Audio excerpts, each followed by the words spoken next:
Direto dos estúdios da Três Lados. Ai, minha voz agora tá potente, a minha voz voltou direto dos estúdios da Três Lados. Agora estamos em nova fase.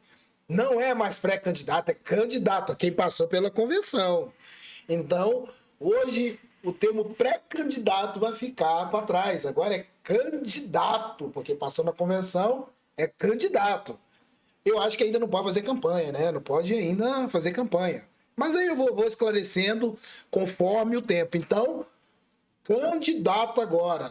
Acabou, não vai para pré-candidato. Então, agora é os candidatos. Vamos ver se esses candidatos dão audiência para nós, né? Então é isso aí, ó. Dá like no vídeo, se inscreva no canal. E o principal, quer ajudar quem tá aqui? Não é me ajudar não, mas me ajuda também, né? Você pega o link e compartilha. Fala, olha, ó. Essa pessoa aqui tem umas ideias bacanas aí, ó. Aqui me representa. Então você pega o link e compartilha. E claro, fica aí, se inscreve no canal, eu faço análises políticas diárias. Tem o site radiocorredor.com.br. Rapaz, é bom ter saúde, né? Hã? A voz rendona, hein, Silene? É bom ter saúde, né, Silene? Oh, eu tô feliz que minha voz tá funcionando direito. Olha só como saúde é importante, né, Silene? Saúde é tudo, Adi. Não é? Sem saúde a gente não é nada. A gente não é nada. E você tá com a voz maravilhosa. A minha nem tanto, mas a gente vai aqui tentando estabelecer essa comunicação. Não, você tem voz forte, de mulher de fibra. Eu tenho recebido a mulherada aqui, sabia? Eu não entrevistava muita mulher, que aí é homem, é aquela coisa mais bagunçada, e a mulherada, ela tem me colocado mais no trilho, inclusive. Não, mas tem uma voz de mulher, guerreira, aguerrida, e corajosa, né? É corajosa. Eu sou corajosa, Adi. Eu sou filha de uma família, são 6 homens, só eu de mulher. Então, daí eu já tinha que me impor. Sou baiana, fui criada em Minas, em Pirapora, mas toda a vida eu fui, assim, de tomar as decisões, de quando eu quero fazer alguma coisa, eu encarar. Eu não tenho medo, não recuo, não, Adi. Mas peraí, você é da Bahia, de Pirapora? Não, eu sou de Bom Jesus da Lapa, na Bahia. Bom Jesus na Lapa. E fui criada em Pirapora, em Minas. Então eu digo que eu sou baianeira. Você é baianeira? Você ficou um pouquinho na Bahia, um pouco em Minas? Fiquei 2 anos na Bahia e fui criada em Minas. Mas sempre à beira do Rio São Francisco. Então eu sou uma ribeirinha. Então você é do Velho Chico? Velho Chico. Ah, ó. Mas o que? Sua família é muito pobre, Silene? Meu pai era funcionário público federal, mas naquela época o funcionário público ganhava muito pouco, ninguém queria ser funcionário público. Minha mãe é do lar, sempre cuidou dos filhos, mas uma guerreira também, sempre trabalhou muito com vendas. E uma casa com muitos irmãos, né? Então você imagina que a gente tem uma certa dificuldade, mas sempre com muita dignidade. Fomos criados com alguma dificuldade, mas com muita dignidade, graças a Deus. Eram 7 irmãos? 7 irmãos, são 7 até hoje. Então, você a vida toda viveu em comunidade. Sim. Não é? Sempre casa cheia, sempre muita gente, panela cheia, sempre aqueles fogões com muito familiar, com muito primo, sempre assim. Então, por exemplo, 7 irmãos, não tem como ficar dormindo e o outro não lavar louça, não arrumar a casa. Ainda mais eu mandando neles, de jeito nenhum. Porque era assim, a mamãe viajava para comprar roupa para vender, então se eles... Eu sou quase mais nova, então 5 mais velho e mais novo. Mas eu cozinhava desde os 9 anos de idade. Então, se eles não me ajudassem, ninguém comia.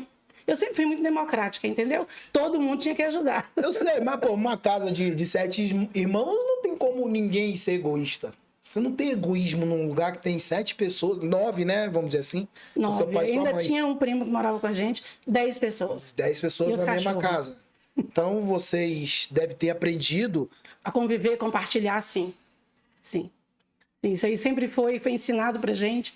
E eu acho que tem muito da família nordestina, né? O nordestino carrega muito isso, de dividir. A gente tem as dificuldades, mas a gente aprende a dividir. A gente foi criado num ambiente de muita empatia, de um cuidar do outro, um olhar o outro. Então, isso aí a gente realmente teve. Então, você já tem isso dentro de casa, que às vezes a pessoa dentro de casa ali é filho único, cara, vai pra rua aí, vira um... Cara, não tem o senso de compartilhar, né? Eu, por exemplo, tive 2 irmãos, não tem jeito. Mesmo com mais 2 irmãos, você tem que O dia, casa de muito filho, principalmente família mais humilde, é assim, ó. A roupa do mais velho passa pro segundo, pro terceiro, pro quarto. É desse jeito. A bicicleta que eu ganhava era a bicicleta reciclada dos meus irmãos mais velhos. Mas isso foi bom, porque faz a gente perceber que existe o outro, né? Que existe a dor do outro. A gente perceber as outras pessoas. Eu não lamento nada. Minha infância foi maravilhosa. Minha criação foi ótima. Isso te ensina a conviver. Sim, sem Te ensina a conviver, que pô, você já tem as diferenças dentro de casa. Imagine, mais 6 irmãos, um muito diferente, devia ter um temperamento muito diferente do outro. Mas eu consegui dominar todos eles, para ficar tranquilo. Você dominou todo mundo, eu já vi. Filha única, né, Odir? Eu era meio que paparicada, mas assim, paparicada no sentido de cuidado só mesmo. A gente sempre foi muito parceiro um do outro. Onde tem mulher, bota a ordem, né? A mulherada sempre bota a ordem. Alguém tem que tomar as decisões em casa, né? Que seja a gente. Mas aí, o seu pai, qual era a profissão do seu pai? Meu pai era servidor público e fotógrafo. Mas ele era da Codevasf. Uhum. E aí ele trabalhou um tempo, mas aí ele tinha um estúdio de fotografia, ele fazia aqueles lambe-lambe, sabe? Aí depois virou fotógrafo para fazer evento, tudo. E minha mãe vendia roupa, comprava roupa em Belo Horizonte e vendia no comércio, vendia nas casas. E assim a gente foi se criando. Como é que sua família veio parar em Brasília? Então, a mamãe, os meus irmãos, quase todos serviram o exército. Parece que era uma praxe naquela época que o serviço militar era uma forma até de disciplinar, né? E acaba que as famílias mais pobres todas serviam mesmo. E aí a minha mãe e os meus irmãos todos vieram para Brasília, serviu o exército, e minha mãe se encantou com Brasília. Minha mãe toda a vida amou Brasília. Então, a gente morou aqui em 72 e 73. Aí fomos para Pirapora. E minha mãe, todo ano, a gente mudava para Brasília. Então, ela pegava eu, meu irmão mais novo, e vínhamos para cá para acompanhar o irmão do Exército. Aí a gente pedia transferência de Pirapora da escola, chegava aqui, se matriculava na escola, eu despedia de todos os amigos de Pirapora. Quando dava no mês de março e abril, o que acontecia? A gente voltava para Pirapora. Então, todo ano era isso, mas era o sonho dela vir. Uhum. E aí, em 85, um dos meus irmãos mais novos veio, ficaram 2 no exército, já estavam mais de 10 anos, aí eles alugaram um apartamento pra gente aqui e tal. Aí minha mãe disse que queria vir para ter uma oportunidade. Seus irmãos que prepararam o terreno para a família toda vir. Sim, para a gente vir. Porque minha mãe entendia que, por sermos mais carentes... Edith, minha mãe é dona Edith. Ela entende isso até hoje. Ela achava que em Minas a gente não ia ter a mesma oportunidade no interior, né? A gente não tem tanta oportunidade para crescer. E aqui em Brasília ela entendia que a gente ia poder trabalhar, que a gente ia poder estudar. O sonho dela é que nós todos fizéssemos faculdades. Nem todos fizeram, mas todos tiveram oportunidade. E aí a gente veio. E aí eu me formei, terminei o 2º grau aqui em Brasília, na época ainda era 2º grau, ensino médio. Tudo escola pública. Lá em Pirapora, eu estudava em escola particular porque eu tinha bolsa. Meu pai conseguia bolsa. Mas aqui em Brasília eu estudei no SEMAB. Né? Estudei no SEMAB. Aí depois fui fazer cursinho, aí casei. Você casei cedo, casei com 19 anos. 18 para 19 anos. Eu desfilei uma época. Eu não era gordinha a vida toda, não. Porra! Pergunte a professora Armilde de Itaguaiorque, eu desfilei em 85, 86.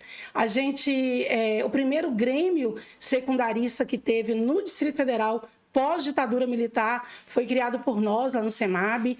Na época, o Benedito Domingos era, acho que, secretário de Educação, alguma coisa assim. Sei que a gente, toda a vida, quando a gente veio para Brasília, a visão da minha mãe é uma visionária, uma mulher de horizontes assim extremos. Ela deu oportunidades, ela dizia que aqui nós poderíamos ser alguém e poderíamos ajudar outras pessoas. E, de fato... E aí eu me encontrei na saúde. Mas vamos lá, devagarinho. Aí, com 19 anos, você casou. Foi, casei.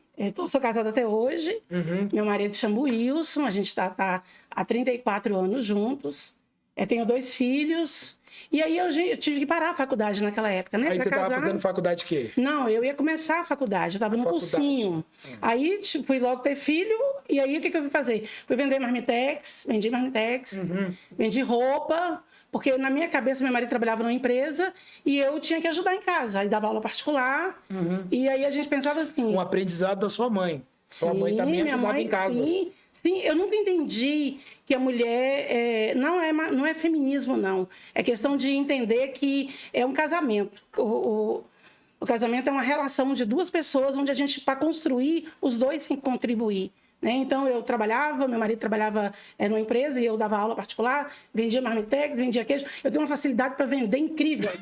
Incrível. Eu fui trabalhar numa empresa de vender pecúlio, vender... O que é isso? KPM. Seguro é uma espécie de apólice que você garante um seguro de vida. Hoje em dia nem tem mais, mas a KPM era vendida muito para os militares. Mas você vendia papel.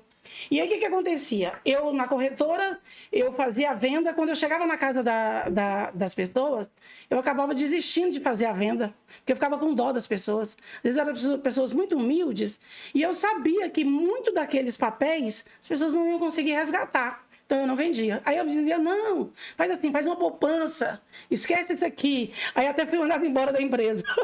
Óbvio, né? Eu não dava lucro. Óbvio, né? Eu não dava lucro. Óbvio. E aí eu fiz o concurso da Secretaria de Saúde, passei no concurso, fui chamada, acho que com 45 dias, e aí comecei a trabalhar e eu me encantei. Eu trabalhei no primeiro lugar num projeto que o Jofrão Frejá fez à época, chamado Disque Saúde, onde era uma inovação. Mas você... Peraí, 92. Vamos devagarinho para não perder o bonde. Quando você trabalhou para o Frejá, você não era concursado? Não, eu conheci o Frejá concursada, quando eu tomei posse. Então vamos lá, calma. Vamos perder a cronologia, não. Porque, tá bom. Porque o pessoal quer conhecer a candidata. O seu pessoal lá da saúde, porque eu falei ali fora... E, olha lá, vai ser a primeira conversa que eu trouxe de fora para cá. E hoje eu, analisando politicamente, eu vejo que como é que eu falo? Nicho, mas não é... Não é... O segmento. O segmento, obrigado. Por isso que é bom gente inteligente. O segmento saúde hoje clama por uma voz política. Isso é fato. E a saúde é uma área que a gente não conhece as nuances da saúde. Eu não conheço. Né? Você conhece. Mas vamos lá, vou chegar lá. Mas vamos fazer o seguinte... Como é que deu na sua cabeça para fazer o concurso na Secretaria de Saúde? Ao dia eu precisava ter um emprego fixo. A gente que veio do interior, naquela época, ser servidor público era um status. Já na minha época já era um status, principalmente de estabilidade. Né? Eu já tinha filho. Meu marido trabalhava numa empresa privada e eu naquela coisa informal, eu precisava de um emprego. E aí eu fiz o concurso, passei. De primeira? De primeira. Passei em 8º lugar. Eita. Fui chamada com 45 dias e comecei a trabalhar, porque eles chamaram logo os servidores. Você foi contratada como o quê? Eu fiz o concurso na época como telefonista na Secretaria de Saúde. Mas as carreiras na Secretaria de Saúde, elas são organizadas por níveis. Então, era o mesmo cargo, por exemplo, de um técnico administrativo, só que nível diferente. E na época, quando eu fiz o concurso, só tinha para telefonista, agente de portaria, lavanderia. Eu falei, cara, eu não sou nenhum desses. Deixa eu tentar telefonista, porque lá eu dou um jeito. Parecia que era mais a cara de mulher, né? Mais feminino. Chega lá, eu dou um jeito. E aí, fiz o concurso. Na hora de fazer a inscrição, eu cheguei atrasada, porque pegar ônibus, cheguei atrasada, e aí fiz um chororô com guarda, falei que eu estava vindo do Recanto das Emas, de ônibus, que eu tinha pedido, pelo amor de Deus, me deixasse entrar, ele ficou com dó de mim, deixou meu marido entrar, e a gente fez o concurso, fez a inscrição, fizemos a prova e eu passei. Quando eu fui fazer a prova prática, porque tinha uma prova prática, ó dia do céu, eu nunca tinha visto uma mesa telefônica na minha vida. Eu nunca tinha visto uma central telefônica, eu falei, cara, como é que eu vou fazer um teste de algo que eu não conheço? Aí eu liguei para o hospital de base, aí falei com o pessoal lá, as meninas, eu até me lembro como hoje a colega, o nome dela é Fátima. Aí falei, Fátima, eu vou fazer a prova amanhã, prova prática, mas eu não faço ideia como é uma mesa telefônica. Você deixa eu ver como que é, porque a prova ia ser no base. Ela falou, deixa, pode vir aqui, pode vir que eu vou te ensinar. E eu, com a minha filha recém-nascida, a Tauana. Aí o leite derramando, sabe? Aí eu fui pro hospital de base com meu irmão, de noite que meu marido estava viajando a serviço. Chegou lá, a menina me ensinou a mesodiva, tem botão, tu já viu? Uma mesa telefônica antiga? Eu já. Não, sabe essas mesas de botão desse pessoal? Pronto. Aquele tanto de botão, eu falei, Jesus amado, o que eu vou fazer com esse tanto de botão? Aí ela diz assim, ó, não se preocupa não, vai acender aqui, você fala aqui. E na época, quando eu fico nervosa, eu gaguejo. E quem gagueja tem dificuldade de falar duas letras, o T e o P. E aí, quando tocou a teclinha lá do telefonista, do T, que era uma chamada interna, aí ela falava, atende. Eu, falando o quê? Ela fala telefonista, boa noite. Aí eu pegava o botão e apertava e dizia... E não saía nada. Aí eu falei, putz, na hora não pode apertar na hora da prova não pode apertar essa tecla. Aí ela me ensinou tudo, no outro dia eu fui bonitinho. E na hora do teste, tinham duas pessoas aplicando. Não vou dizer o nome delas para não ser deselegante com as pessoas. Mas tinha um que era super gente boa, todo mundo que fez com ele foi aprovado de boa, aquele teste tranquilo. Mas quem fazia com a mulher era o cão. Aí eu falei, cara, na minha hora, eu pedindo a Deus para na minha hora não ser a mulher. Na minha hora, era a mulher. Me chamou. Aí, no que ela me chamou, deu um probleminha na mesa e ela foi no banheiro. Quem me aplicou a prova? O sangue bom. O outro. Foi tranquilo, aquela prova maravilhosa e tal. Na hora que tá terminando, acende a luzinha do T. Ui! Aí ele falou, atende. Aí eu falei, tem que atender? Ele atende. Eu falei, tenho mesmo? Ele atende. Aí eu, ai meu Deus, lá vai. Aí, telefonista e saiu. Aí fui aprovada e tal. Aí fui chamada. Ao dia eu trabalhei 15 dias. Nunca trabalhei como telefonista. Porque eu fui chamada para um projeto chamado Disque Saúde. Lá o Frejá Visionário. O Frejá que organizou todo o sistema de saúde do DF. Ele criou lá em 1992 um sistema chamado Disque Saúde para tirar as pessoas dessa condição de dificuldade de acesso ao sistema. Então a pessoa ligava para o 160 que existe até hoje e marcava a consulta dela, marcava os exames dela, tudo mais simples. Então nós trabalhávamos numa sala, 30 pessoas, éramos 2 homens e 28 mulheres, que fazíamos esses atendimentos com o computador. Então era como é que chama hoje? Um teleatendimento, como se fosse um telemarketing. Aí a gente isso? fazia, acho que é mais ou menos esse sistema. Só que naquela época a gente trabalhava de 7 a 1, eram 6 horas direto. E nós só tínhamos 15 minutos de descanso. E não tínhamos água, não tínhamos café, não tínhamos nada. E eu já muito revolucionária, sempre brigando, porque a gente não tinha água, era uma condição indigna. Estágio probatório, hein? Estágio probatório. Significa que eu podia ser mandado embora a qualquer hora. Aí a gente, para tomar água, a gente tinha que ir lá nas pioneiras sociais, pegar água no 7º andar. E eu reivindicando água, fazendo aquela confusão toda, e o diretor um dia chegou lá e disse assim, olha, eu vim anunciar para vocês que nós vamos instalar um bebedouro aqui. Bem protocolar, todo mundo, ei, aquela coisa toda. Aí eu perguntei, ai, que bom, doutor, e onde é que vai ser o bebedouro? Aí ele falou assim, nós vamos instalar dentro do banheiro. Na lata eu perguntei, na sua casa a geladeira é no banheiro? Aldir, claro, foi colocada à disposição, né? Foi devolvida. Aí foi colocada à disposição. Mas o bebedouro não foi pro banheiro. O bebedouro não foi pro banheiro. Tá valeu, tá vendo? Foi colocado à disposição. Valeu, tá vendo? Pois é. Aí, quando eu cheguei na secretaria, caí para cima. Fui colocada no outro setor, no setor de indústria. Trabalhei um tempo lá no parque de apoio. Depois fui trabalhar em áreas onde eu podia desenvolver algum conhecimento mais administrativo. Aí fui fazer faculdade, fiz 3 anos de administração. Só que meu sonho era direito. Sempre foi fazer direito. Eu nunca quis administração. Meu marido formou em administração no 3º ano. Faltando um ano para me formar, eu larguei a administração. Seu marido é fazer direito? Também. Passou no concurso também, Também, né? na mesma época que eu. Ele tá onde? Chamado. Ele está trabalhando na UBS, em Vicente Pires. Ah, ele também é da saúde?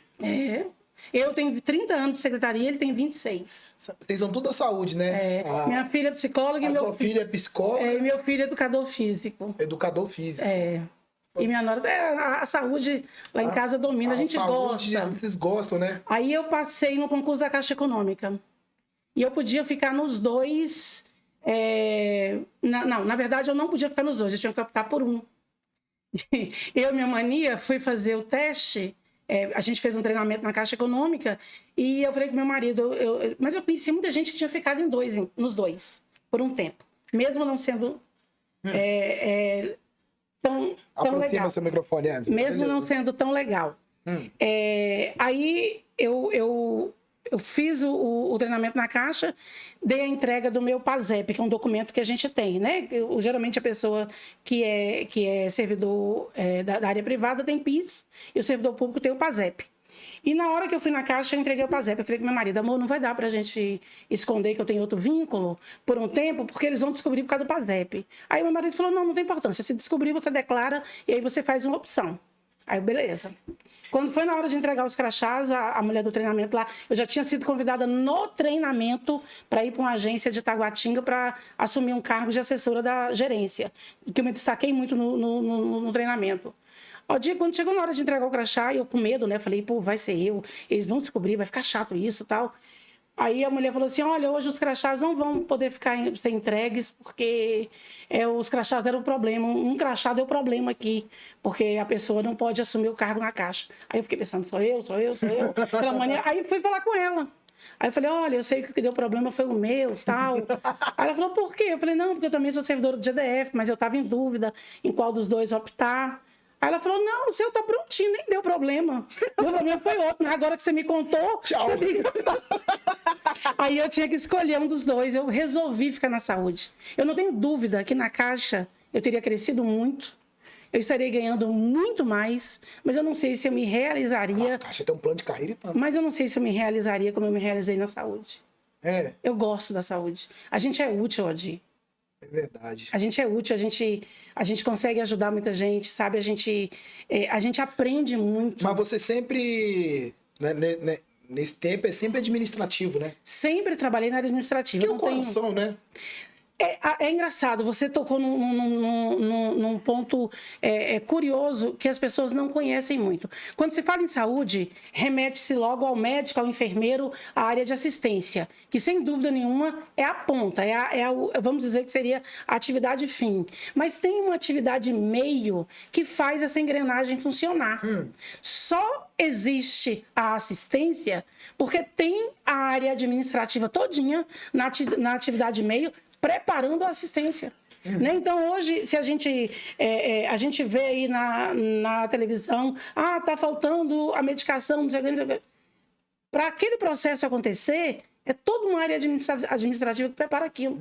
E aquele profissional da área administrativa, ele é menos reconhecido como profissional de saúde, inclusive pela sociedade. Aqui, ó, vamos explicar mais ou menos aqui, ó, para quem tá assistindo entender. Você que tá aí, dá like no vídeo, se inscreva. Aí, ó, tá bom o papo, tá bom pra você? Bom. Aí, ó, dá like no vídeo, se inscreva no canal. E se tá legal, compartilha. Eu tô feliz que eu tô com saúde, né? Minha voz tava ruim ontem, rapaz, pifando. Hoje eu tô bem melhor. Então, ó, dá like no vídeo, se inscreva no canal e se gostou, compartilhe. Explicar para as pessoas mais ou menos, né? Tá aqui, eu apresento aqui o podcast. Mas tá ali o administrativo, ó. Tá ali o Gabriel ali, que dirige. Se ele não me der tranquilidade ali, eu tô ferrado. Ele tem que olhar aqui. Ele que, né? Diz, ó, o áudio tá bom. Tem que afastar o microfone. É quase a mesma coisa. Não, é só uma metáfora, né? Não, mas foi muito... Aliás, você foi uma das primeiras pessoas, um dos primeiros comunicadores que eu vi fazer essa abordagem. Porque normalmente a abordagem porque a saúde, porque tem que contratar médico.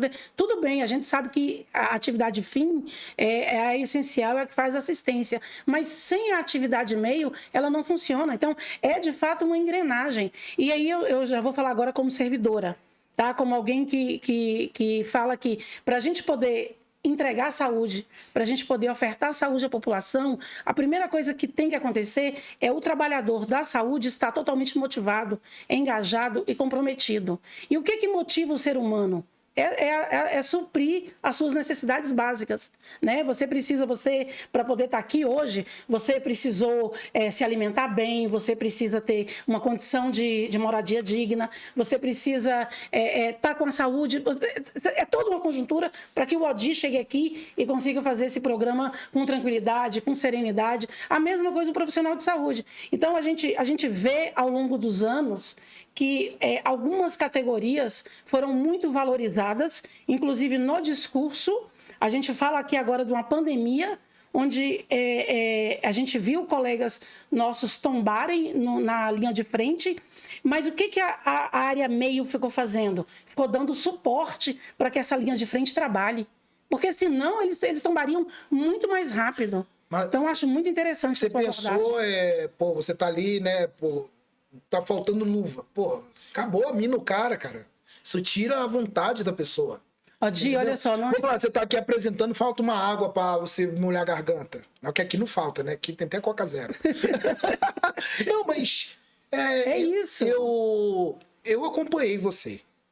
Eu acompanhei você na linha de frente da pandemia.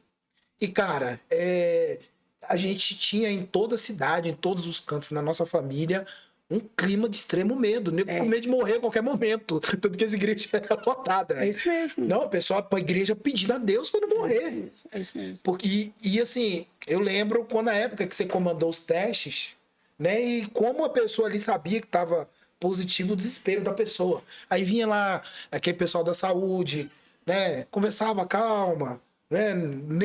Não é bem assim, a gente, né? E a gente via que tinha que ter um suporte administrativo por trás daquelas pessoas.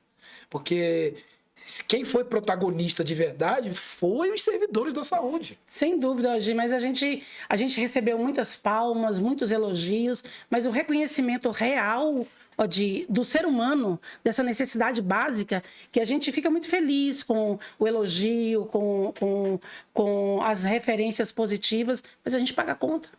Né? A gente precisa colocar o nosso filho na escola, a gente precisa pagar as nossas dívidas.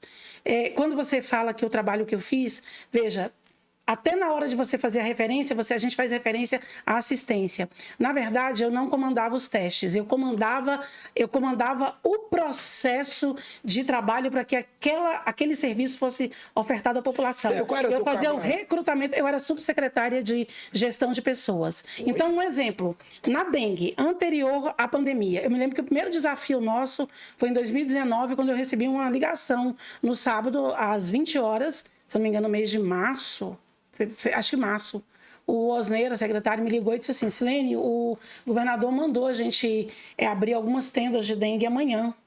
Aí eu falei, tá, mas como assim? Quer abrir tenda onde? Como ele falou, 10 tendas de dengue. Aí eu falei, em quais cidades? Ele falou, praticamente todas. Aí eu falei, para amanhã? Ele falou, para amanhã. Eu falei, você tem noção, Osnei, de quantas pessoas a gente vai ter que mobilizar de hoje para amanhã? Aí ele disse para mim, não, por isso mesmo que eu tô te ligando, se vira. E foi isso mesmo que a gente fez, a gente se virou, a gente cumpriu a missão. Odi, não teve uma única missão que nós tenhamos recebido enquanto estávamos na SUGEP que nós não tivéssemos entregado à população. Porque o governador ele tem uma visão muito rápida para poder tomar as decisões. As coisas estão pipocando. Não dá para ficar de mimimi, de nhenhenhen, aí isso pode ou não pode. Quero para amanhã. Então, a gente passou a madrugada ligando para os servidores e aí, Odi, entra a credibilidade de quem está chamando. Quem fez esse recrutamento comigo foi um colega meu chamado Luiz, que é um enfermeiro. Ele era diretor da enfermagem à época, e o doutor Fernando Eric, que hoje é coordenador de atenção primária. Nós passamos a madrugada recrutando médicos, enfermeiros, técnicos, administrativos e motoristas, para no outro dia nós abrirmos as 10 tendas que tinham sido determinado para a gente. E nós abrimos as 10 tendas. Salvou muita vida. Assim nós fizemos também na época Muitas vidas foram salvas. Então a gente não teve medo. Mas não pode fazer contrato temporário. A minha formação é jurídica. Aí nessa hora eu usava a formação que eu tenho, o conhecimento que eu tenho de legislação, o conhecimento que eu tenho de Secretaria de Saúde de Governo. Afinal de contas, são 30 anos, eu não comecei ontem, eu não sou uma paraquedista que caiu naquele cargo. E a gente usava o conhecimento que nós tínhamos para poder, se a lei não pode desse jeito, a gente vai mudar a lei para poder adequar, porque nosso papel era atender a população. Uhum. Mas vamos lá, eu cubro política aqui em Brasília há 11 anos, vou para 12 anos cobrindo política. Né? A área da saúde, eu tenho um carinho especial porque eu quase morri. Você lembra da época que virou notícia? Lembro. Né? Eu fui atendido no Hospital de Sobradinho, muito bem atendido. Você sempre fala isso muito bem. Sempre dou esse depoimento, sempre. Né? Eu já dei depoimento para... Você lembra? Para funcionários da saúde agradecendo, que me salvaram de verdade. E uma coisa... Eu não conheço a saúde, eu não posso dizer que eu conheço como funciona, não fala saúde, né, Secretaria de Saúde, como funciona o segmento saúde, como pensam as pessoas da saúde politicamente. Mas eu vou falar uma coisa para você, eu acho que a saúde não tem voz, principalmente na política. Outras categorias até que tem voz. Por exemplo, tem categoria, não vou citar porque ano eleitoral é meio delicado, mas tem categoria que tem 2, 3 deputados distrital representando, tem categoria que tem um poder maior de fazer lobby. Eu vou fazer uma coisa que o povo da saúde pode ficar meio chateado. E eu vejo a saúde muito rachada. Você concorda comigo? Concordo. Ou você quer rebater alguma coisa? Não, eu acho que ao longo do tempo, esse entendimento de que a gente precisa ter um comportamento orgânico, não corporativo, eu digo orgânico no sentido de que a gente precisa se organizar para ter uma representatividade legítima para fazer valer a voz da saúde pública. E deixa eu te explicar, quando eu me coloquei, no primeiro momento que eu aceitei ser pré-candidata, eu sempre disse para os meus pares, nas visitas que eu faço com os servidores, eu sempre digo para todos eles, e digo aqui tranquilamente no ar, não sou candidata de servidor, sou candidata da saúde pública, do serviço público. Por quê? Porque eu defendo que a saúde pública seja prestada pelo Estado.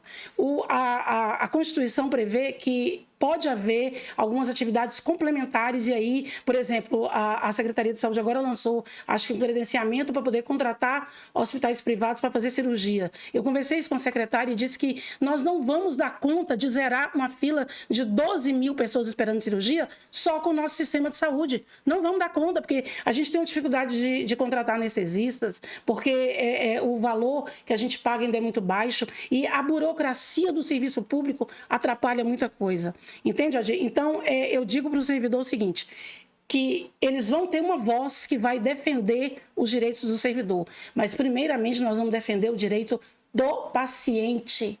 Porque nós só existimos porque existe o paciente. Nós só vamos ser bem valorizados e reconhecidos se nós entregarmos saúde. Você, como cidadão, você não quer chegar numa unidade de saúde e ser bem atendido? Eu não estou falando de hotelaria, não, tá, Odir? Eu acredito até que a gente nunca vai ter uma hotelaria como a gente gostaria de ter num hospital privado, mas a gente quer ter dignidade. Rapaz, ter uma caminha para dormir, a gente quer ter dignidade. Rapaz. Hoje, o profissional de saúde, ele é taxado o tempo todo, às vezes, de que a gente vê matérias, fulaninho tá internado no chão, ou o paciente está numa cadeira. Quando a gente coloca alguém numa cadeira, a gente toma uma decisão. A gente toma uma decisão de não deixar a pessoa morrer do lado de fora.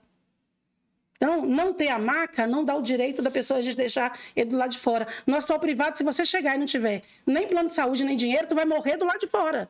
No SUS, você não vai morrer do lado de fora. Você não entra, não. Eles dão um jeito de despachar, até chamar a polícia para te tirar de lá. O que eu entendo? O que a gente entende? Que quando eu falo em voto orgânico, é a gente fazer uma composição. E aí, o meu nome surgiu disso, Adir. A pré-candidatura, lá no passado, nunca foi um desejo meu. Você me conhece há algum tempo. Eu sempre disse para você, nunca tive pretensão política. Eu não sou política, Odir. Não sou política. Pai de preview.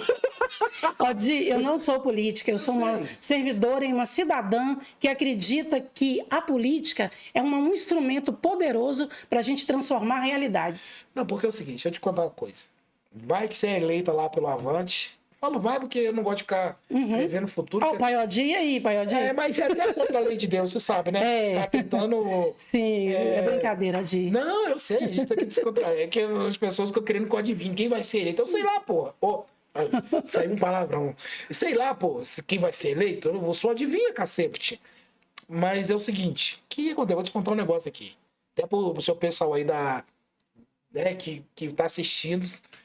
O cara, quando chega lá no poder, pô, fala aqui direto, isso aqui tem um poder, mandato, isso aqui tem um poder. E, claro, né?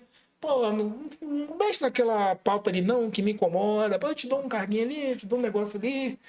E aí, a voz da saúde fica rouca, fica muda às vezes. Você entendeu o que eu falei? Entendi. Odir, mas eu não sou bem esse tipo, não. Você acha que não vão... Eu não sou. Eu estou afirmando para você que eu não sou. Eu te digo que quando eu fui subsecretária, eu disse muito não. E eu disse muito não fica ético eu dizer o nome das autoridades, mas eu disse para as maiores autoridades. Ah, tem que remover o médico lá do Sol Nascente, colocar no Guará, colocar no plano. Eu não vou fazer isso. A autoridade naquele momento era minha. Acima de mim tinha um secretário. Mas eu sempre disse não.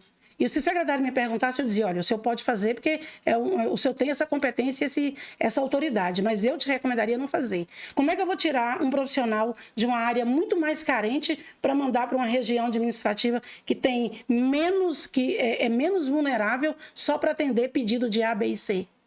Nunca fiz, Odir. Isso é um grande problema. Tenho tranquilidade, Odir, tenho toda a tranquilidade de dizer isso para você aqui e digo isso ao vivo, digo onde for preciso, porque as pessoas que conviveram comigo nesses quase 3 anos sabem que foi, eu digo que foi a mão de Deus, eu digo que foi a equipe que eu tive, que foi maravilhosa, de profissionais muito comprometidos, e foi a minha independência, Odir. Não, porque você foi... não precisa citar nome, mas e também você fala se você quiser. Eu posso falar, eu estou afirmando, você foi perseguida politicamente. Não, você fala se eu fui perseguida sim, mas você sabe o que mas que também você nunca recorreu à imprensa, não, sabe por quê, Odir? Levou as porradas e ficou na sua. Engraçado, né? E foi essa perseguição que fez com que os servidores descobrissem que precisavam da minha voz no outra seara, no legislativo. Foi isso que me fez virar pré-candidata.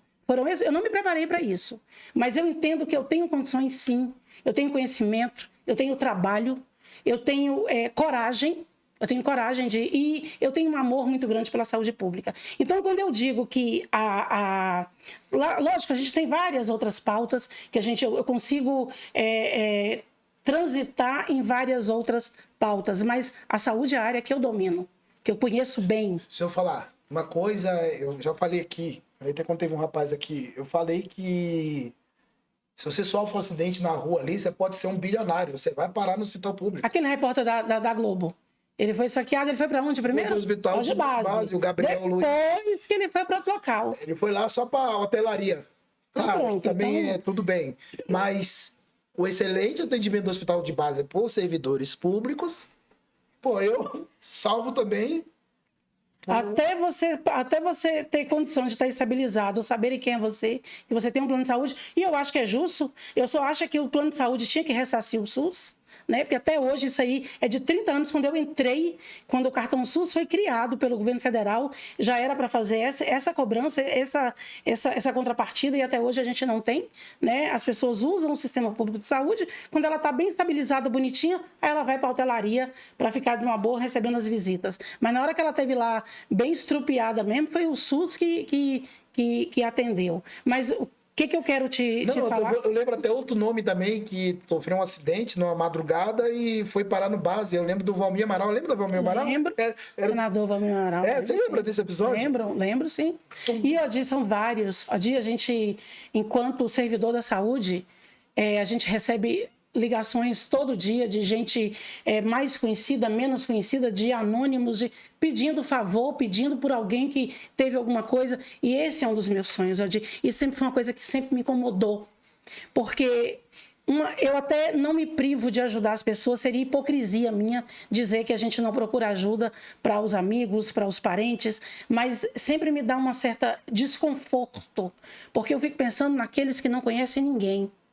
E aquelas pessoas que estão na porta dos hospitais, que estão penando aí, esperando uma cirurgia, que não tem nenhum conhecido. Elas vão morrer sem isso? Mas vamos lá, o que você acha que pode melhorar esse primeiro atendimento? Que as pessoas falam, vou no hospital e não sou atendida. O que acontece? A gente precisa de ter uma rede organizada.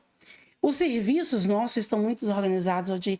Quando o Frejá organizou essa rede de saúde lá atrás, lógico que não tinha como manter como foi no passado, porque a sociedade evoluiu, a medicina evoluiu, os costumes evoluíram e Brasília também, hoje em dia, tem um número de habitantes muito maior do que naquele tempo. Mas se eu fosse a gestora da saúde hoje em dia, ou se eu tivesse condições de ter voz junto ao governador, eu diria que não precisa construir tanta coisa mais não.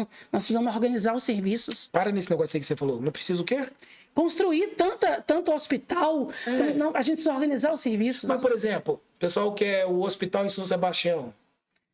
Eu acho que isso aí é mais uma situação de atender uma comunidade local do que necessariamente uma necessidade do serviço. Se nós tivéssemos ali no Hospital do Paranoá, que é enorme, que é daquela região leste, que atende Itapuã, Paranoá e São Sebastião, e ele tivesse um serviço bem organizado e tivéssemos policlínicas em São Sebastião e Itapuã... Que é a UPA lá que não funciona.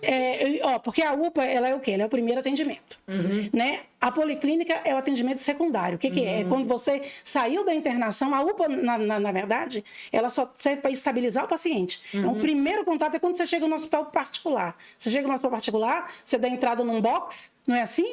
Aí, se você tiver um pouquinho ruim, para onde que o hospital particular te manda? Para UTI. Para UTI. Aí, quando você está um pouquinho estabilizado, você vai para o andar, não é isso? Exatamente. Então, funciona dessa maneira, porque lá ele tem como rodar leito. No hospital público, a gente não tem esse giro de leito pelo volume de pacientes e pela falta de suporte da rede.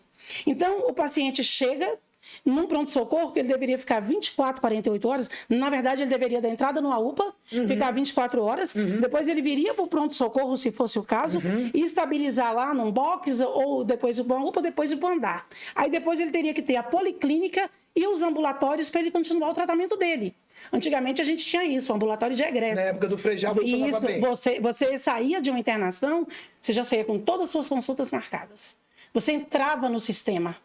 E depois que você entra no sistema, as pessoas reclamam muito do serviço de saúde. Mas quem está no sistema, quem faz o seu tratamento direitinho, que vai nas suas consultas, ele é bem atendido demais. É bem atendido. Demais. O problema é entrar no sistema. Nosso problema está na acessibilidade, está na porta de entrada. E onde é a porta de entrada? A atenção primária. Primeira vez.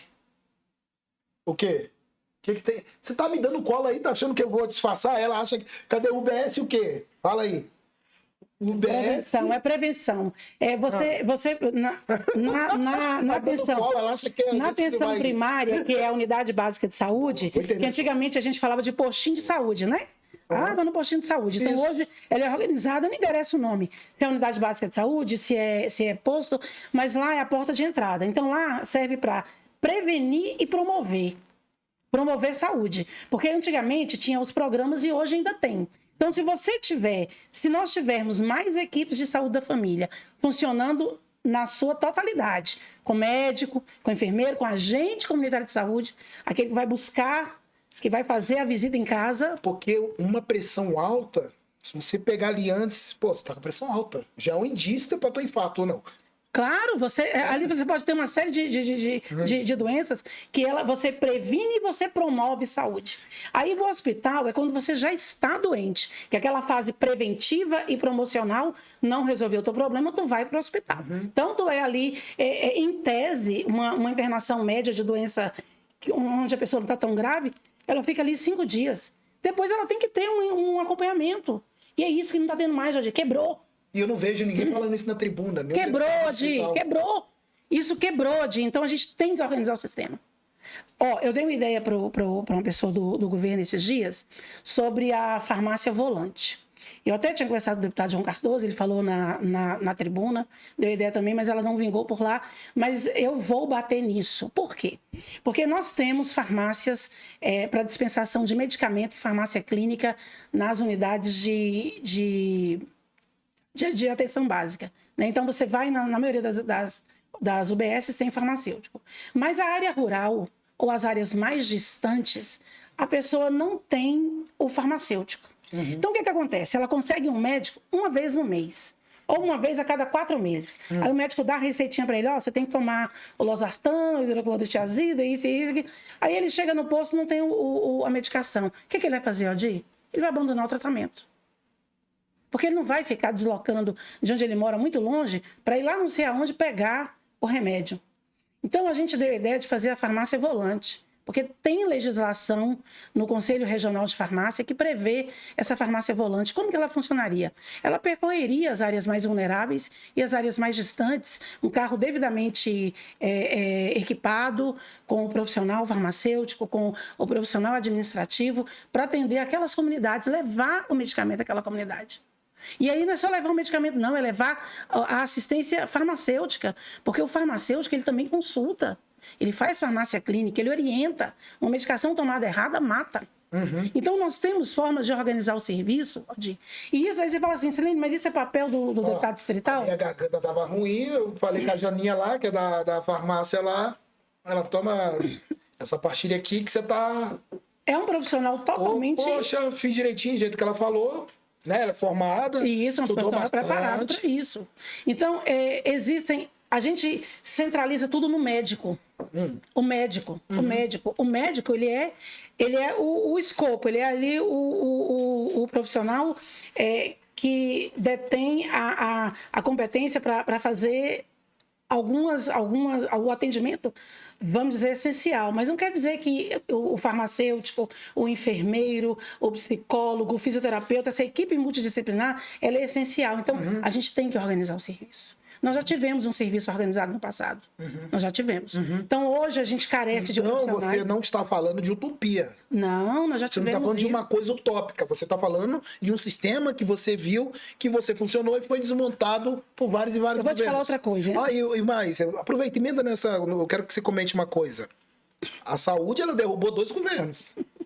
Você não quer comentar? Não, eu posso comentar sim. A saúde é o calcanhar de Aquiles de qualquer governante. Porque, Odi, a gente vive sem escola, a gente vive sem tudo, mas você não vive sem saúde. Não vive. Você precisa... É a condição primária para você poder sobreviver é a saúde.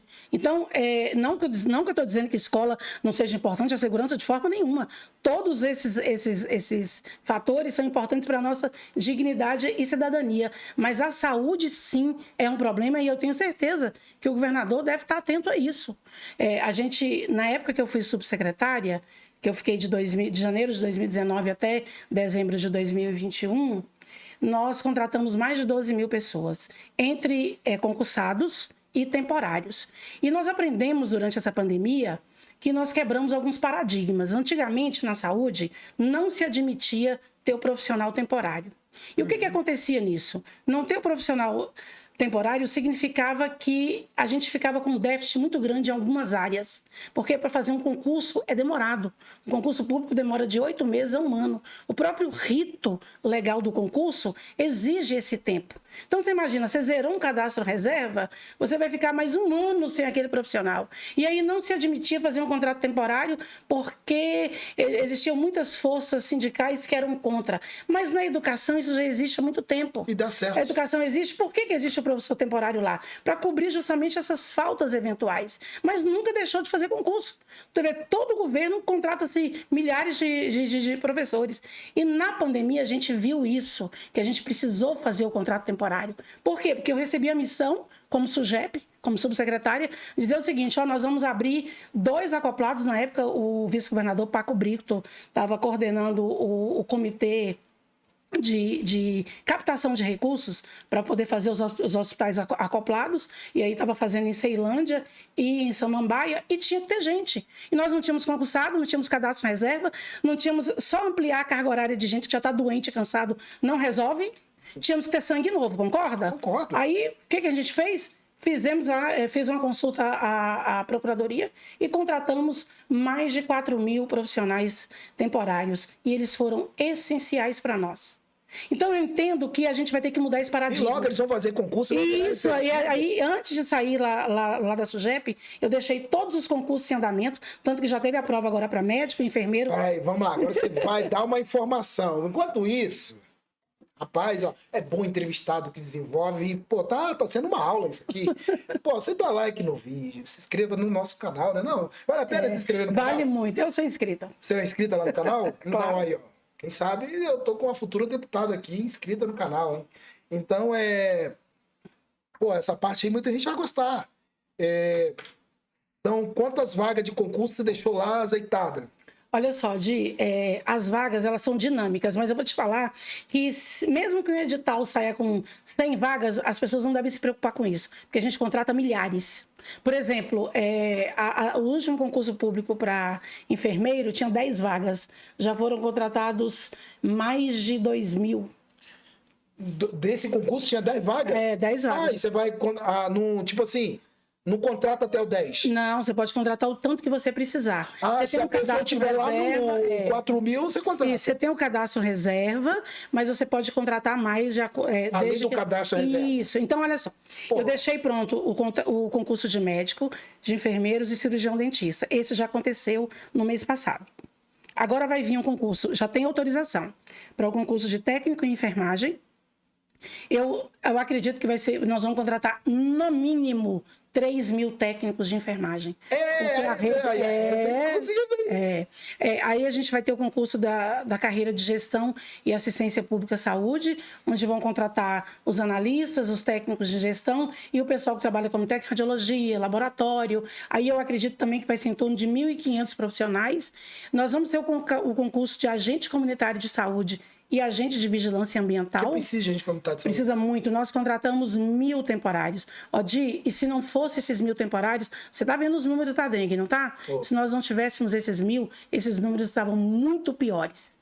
Porque só o efetivo é um número muito baixo. Nós tínhamos menos de 500 efetivos. Então, nós fizemos o upgrade com mais 1.000 profissionais. Então, aí a gente vai ter o concurso do técnico de enfermagem, do AVA e ACS, dos especialistas, e aí vai vir um concurso do nutricionista, assistente social, psicólogo, o terapeuta ocupacional. Então, a gente, esse ano, ainda vai ter vários concursos na área de saúde. Isso é bom também, que lota as faculdades, né? Que o povo corre para terminar, quem está com faculdade trancada. Sim, eu digo para quem quiser vir para a área de saúde. O salário, ele não é o melhor, mas também não é o pior. Mas a satisfação de servir, de trabalhar, de poder saber que você fez a diferença na vida de alguém, isso não tem preço. Como é que tá aí, Gabriel? Dá ideia aí. Só faz o gesto pra mim aí. Tem mais 10 minutos pra conversar? Tá bom, ótimo. Aí, passou rápido, passou? Você acredita que já passou esse tempo todo já? Pois é, a gente gosta de conversar, né? E falar de saúde então, meu amigo, aí que eu... Não, mas a gente tem que explorar o que você fala mais. É isso que eu falei. Falta, né? Falta a vocês da saúde justamente essa voz política que não vai ganhar. Claro que também não vai ser o radical. Isso também não existe. Né, Val? Pô, você não vai... Eu não vou votar contra a minha categoria. Di, olha só. A política, ela é a arte da negociação, da articulação. Mas isso não quer dizer que você tenha que fazer articulações nefastas ou negociações espúrias. Você não vai fazer. De jeito nenhum. Essa é a minha índole. Mas para que a gente consiga avançar em várias pautas, você tem que negociar. Agora, é inegociável direitos conquistados. Inegociável. Eu não votaria jamais contra direitos negociados, conquistados pela categoria. É inegociável terceirização. Eu não aprovo a terceirização. Eu não estou discutindo o modelo A, B e C, mas eu entendo que uma coisa é complementar o serviço de saúde que é ofertado pelo Estado, mas não terceirizar o serviço, entende? Algumas áreas, Di, que são bem operacionais, eu não vejo problema. E, por exemplo, desde que eu entrei na secretaria há 30 anos, a alimentação sempre foi terceirizada. Não me lembro de dizer que contratou cozinheira. Eu tenho 30 anos de Secretaria de Saúde. Por quê? Porque é mais econômico, é mais efetivo você contratar. Agora, daí, como que vai fazer essa contratação é outra questão.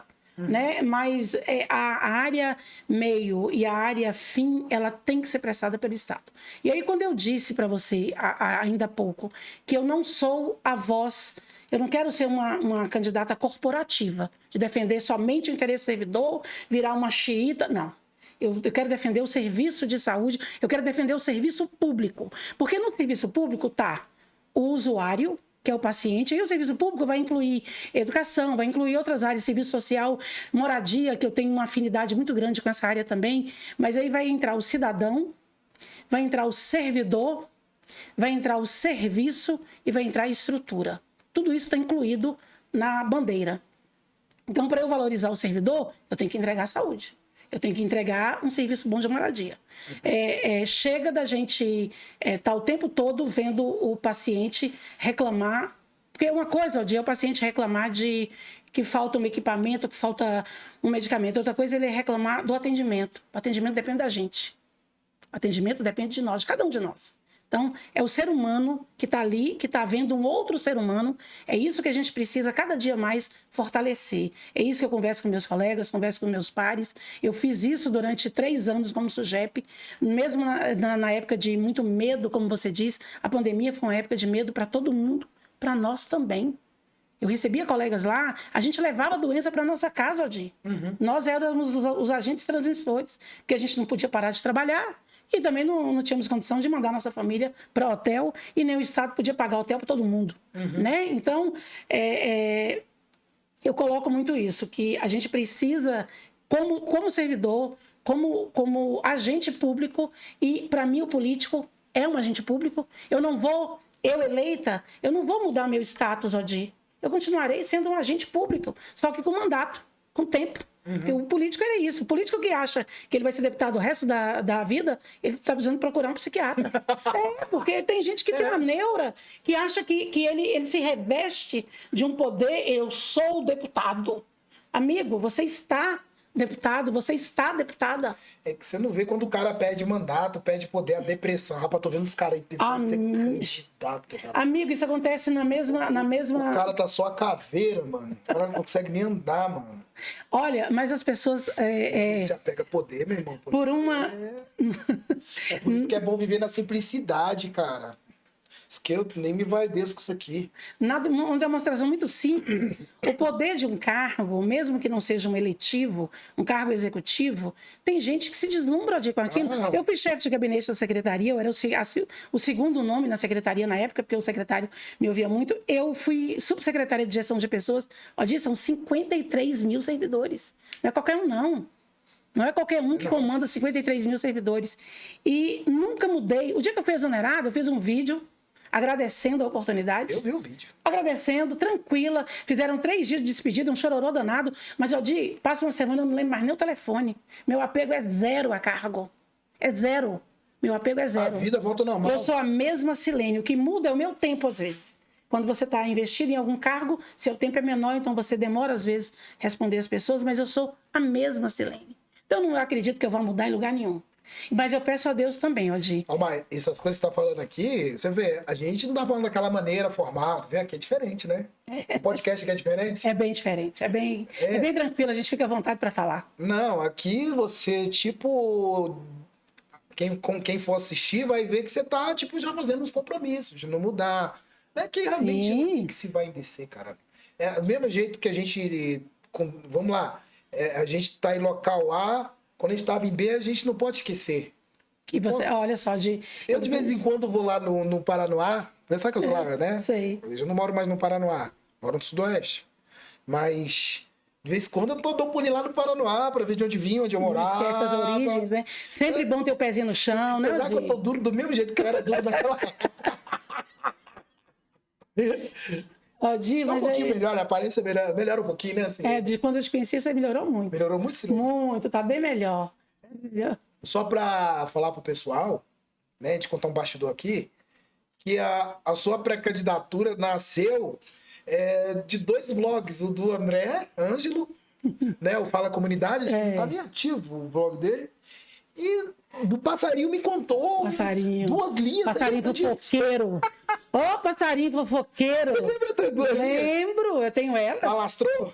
Meu telefone não parou. Você nem pensava, né? Não. Eu falei, a gente tá virando doido. Eu falei na época, de onde a gente tirou. Não. Você não pensava em ser Nunca nem era filiada a partido, Odir. Eu não pensava nisso. Aí eu posso falar que na época o vice-governador Paco Brito me ligou, falou, rapaz, olha, uma boa ideia aí. Odir, mas tem crescido muito, sabe? É uma coisa bem bacana que eu estou percebendo. O servidor, ele tem abraçado. Principalmente, eu tenho outros apoios fora, mas a do servidor, ela é muito importante para mim, porque nasceu dali. Em política, você tem que ter uma base de onde partem os votos. Sim. Claro que você vai tentar voto fora, vai tentar voto em outra cidade, de amigos. Mas hoje, a minha base eu creio, a tua base. A base é a saúde. Quem é eleito, ele tem uma basezinha. Né? Vamos lá, o cara é de Planaltina. A base dele é Planaltina, o cara é da PM. O voto base dele é da PM. Mas é isso, tem que catar voto fora. Pois é, eu quero sim, eu quero ser a voz da saúde, eu quero ser a voz do paciente, eu quero ser a voz do servidor, eu quero ser a voz da sociedade. E eu acredito que eu conseguirei levar essa voz com força e com coragem. Rapaz, o que eu tô falando, isso é sério, quando eu abri aqui o podcast falando de saúde. Cara, uma gripe me derrubou, eu fiquei 2 dias de cama, e você começa a pensar, caraca, bicho, ontem eu tava bem, andando na academia, pô, hoje eu tô aqui arriado, sem força, deprimido. Que deprime. É verdade. E, cara, você vê o tanto, aí você já pensa, será que eu vou ter que ir no hospital, né? E você vê o tanto que a saúde, eu tô falando de uma gripe. Tem gente que tá bem pior, né? Você vê que se uma gripe ela tem esse poder de dar uma derrubada em você, saúde é muito importante. A saúde em primeiro lugar. Saúde realmente é o tônico vital, né? A gente não fica sem a saúde. E eu me apresentei assim, não, aliás, eu fui apresentada assim. Silene da Saúde, lá na Rádio. E com muito orgulho, viu? Silene da Saúde, eu abracei a alcunha que você me trouxe. Aí a gente falando que a gente tira aqui, ó. Aí a gente conversando aqui, ó, o título do podcast, uma das sugestões. A saúde pública está no seu sangue. Ela pulsa aqui, ó, a saúde pública, ela realmente pulsa em mim. Pulsa em mim, na minha casa, tudo tá no sangue. Eu com a saúde boa, sem gripe, a minha criatividade até volta. Até voltando, tô voltando a escrever melhor até. Aldir, que oportunidade de ouro tá aqui com você. Tá aqui nesse podcast, falando com um amigo, uma pessoa que eu vi também evoluir. Eu acompanhei a sua evolução. Me dá uma alegria muito grande poder estar... Eu me sinto à vontade com você. Talvez no outro podcast, com outra pessoa, eu ficasse mais tímida, gaguejasse mais um pouquinho, mas com você eu me sinto em casa. E assim, é uma troca, sabe? São 2 pessoas em evolução, 2 pessoas se desenvolvendo em áreas diferentes, mas em desenvolvimento. Então, o que eu espero de fato é isso. Ser um nome que possa trazer para a sociedade uma esperança de dias melhores na saúde pública. Silene, é igual eu falo, às vezes eu falo para todo mundo que vem aqui nesse processo, se divirta em primeiro lugar, sério. Não é uma área fácil, não, se divirta. O resultado é de verdade. Eu não tô dizendo que você vai perder não, caçamba, mas você tá entendendo o que eu tô falando, figura de linguagem. O resultado muitas vezes é o de menos. Processo que deixa a gente mais forte. Eu sei porque quando eu passo por alguma dificuldade, aquilo ali me desanima, me derruba, mas quando eu passo por aquilo ali, as pessoas não têm noção eu fico 1000 vezes mais forte. É incrível isso, né? Eu passei por resfriado, que 2 dias de cama, abandonado, aí você começa a repensar na vida. O seu organismo, ele reage de outra forma, né? E você ressurge. Aldir, eu tô bem tranquila em relação a essa candidatura. Muito serena, muito serena. Eu costumo dizer que se for vontade de Deus, eu estou pronta. Costumo dizer também que eu não estou disposta ao tudo ou nada para ser deputada. Eu estou disposta a oferecer a minha coragem, como eu disse, o meu trabalho, o meu conhecimento e o meu compromisso. E a minha honestidade. Uma coisa é boa, você não tem rabo preso. De jeito nenhum. Que é melhor que isso. Você dormir tranquilo, um travesseiro. Então, e poder ter a tranquilidade de falar o que eu quero, falar o que eu penso. Não tenho problema em recuar. Às vezes o que eu falo, o que eu disse em um determinado momento não se configurou daquela forma. A gente aprende, né? A gente vai caminhando e remodelando. Mas eu estou bem tranquila. Então, eu não tenho esse medo desesperado. Eu não sou uma candidata que vou gastar milhões, até porque eu não tenho, e mesmo que eu tivesse, eu não gastaria, porque eu, Aldir, não vejo lógica, Aldir, e eu não sei porque que a sociedade não faz essa conta. Se um parlamentar, nos 4 anos de governo dele, ele vai ganhar X, como é que para ser eleito ele gasta 3X? Tem gente aí que vai gastar 10 milhões. Ué, como pode? Isso também tá mais do que óbvio que esse mandato vai estar a serviço de muita coisa, menos da sociedade. E eu não estou disposta a isso. Eu estou disposta ao que eu te disse, a trazer o meu trabalho e o meu conhecimento. Porque coragem eu tenho de sobra. 1h10 de conversa. Eita, Aldir. 1h10, hein? Passou assim, ó. Passou assim voando. Eu falei que passa rápido. Eu falei pra você, viu? Não, pra você demorou, né? Não, passou rápido também? Você que tava assistindo aí. Eu tô falando com sua filha aqui. Senão a pessoa vai falar que eu tô... Falando sozinho. Eu tenho que ir pro psiquiatra. Esquizofrênico aqui. Tá o Gabriel e a Gabriela. Você que tá vindo. Essas figuras imaginárias são suas. Tem um cara aqui, ó. Gabriela, dupla sertaneja. Tá vendo aqui, ó? Isso aqui, ó. Isso aqui, ó, como é que ficou legal essa televisão? Tá todo mundo elogiando essa televisão aí. Ficou Eu nem top tinha, demais. né? Isso é o que? Como é que fala? Você tava falando? É o.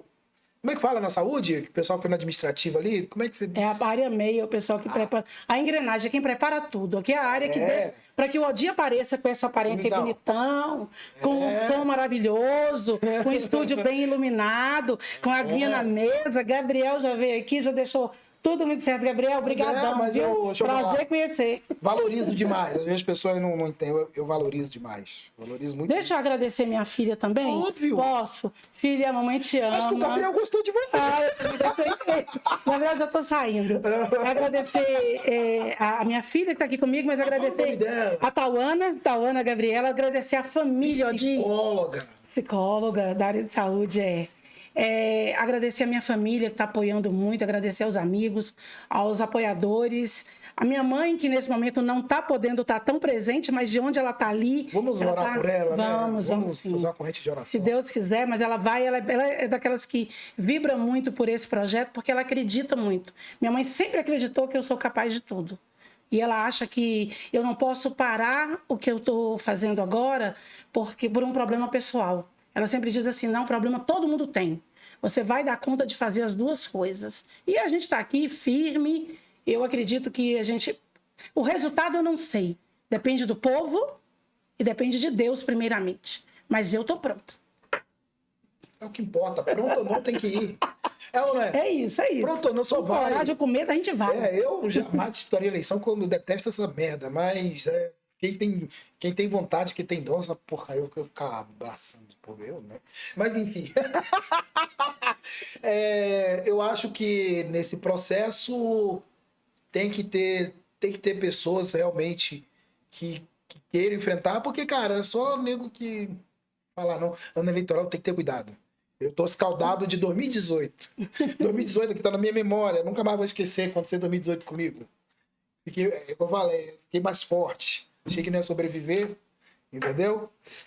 E então é isso aí. Silene, obrigado pela sua presença aqui. Eu achei muito bom. Aproveitou Eu me adorei, Aldir. Ser candidata distrital pelo Avante. Pelo Avante, isso. Só pode divulgar o número. Só quando tiver registrado a ata, registrado no TSE. Sei que data. 16 de agosto. Mas você já passou pela convenção, Isso, né? hoje. A convenção foi hoje. A convenção foi hoje? Hoje. Já hoje passou. pela manhã. A convenção de Drauzio Varela. Abraço, Paco Brito. Grande abraço, meu presidente. Você veio com o apelido do seu presidente, é Drauzio Varela, médico. Pensa numa liderança top. Sangue bom. O Paco é uma liderança muito forte, uma pessoa do bem. Eu fiquei muito feliz em ter abraçado o Avante. Fui procurada por muitos partidos depois do Passarinho, mas eu fiquei muito feliz em estar no Avante. Você vê, ó. Saiu lá na Rádio Corredor, o povo foi em cima. Ó, o Gabriel vai tirar nós dois daqui. Não vai não, Gabriel é tranquilo. Rapaz, o Gabriel gostou de você, que tem a gente recebe cada planta aqui, enfim. Vou falar todo de uma pra cá. Meus amigos, já sabe, dá like no vídeo, se inscreva no canal. Nossas redes sociais estão aqui embaixo. Lê a descrição aqui também, tá? A gente fez um textinho aqui da Silene aqui na descrição também, tá lá no site Rádio Corredor. Nesse minuto tá lá já, né? Assim que entrou no ar, a matéria subiu também. E acompanha a Silene aí, depois, qual é o seu Instagram? Meu Instagram é Silene da Saúde. Silene da Saúde. Então, ó, vai lá na Silene da Saúde, diga mais. A Silene conhece, ela tá lembrando que é conhece, mas todo mundo sabe que eu sou a Silene conhece, amor. Silene da Saúde, Silene conhece. Silene da Saúde. Então vai lá no Instagram dela, Silene, o Facebook deve ser a mesma coisa? A mesma coisa, Então, procura lá procura lá nas redes sociais e se você assistiu aqui, manda lá um direct pra ela. Gostei. A galera aqui tá assistindo em peso, eu não olhei aqui ainda não. Meus amigos, muito obrigado pela audiência e temos muito podcast por aí. Direto dos estúdios da Três Lados, a voz boa e diferente, né? Obrigado, Silene. Obrigado, Adi. Obrigado a todos os amigos que puderam acompanhar e assistir conosco aqui. Levanta a vinheta aí, até a próxima.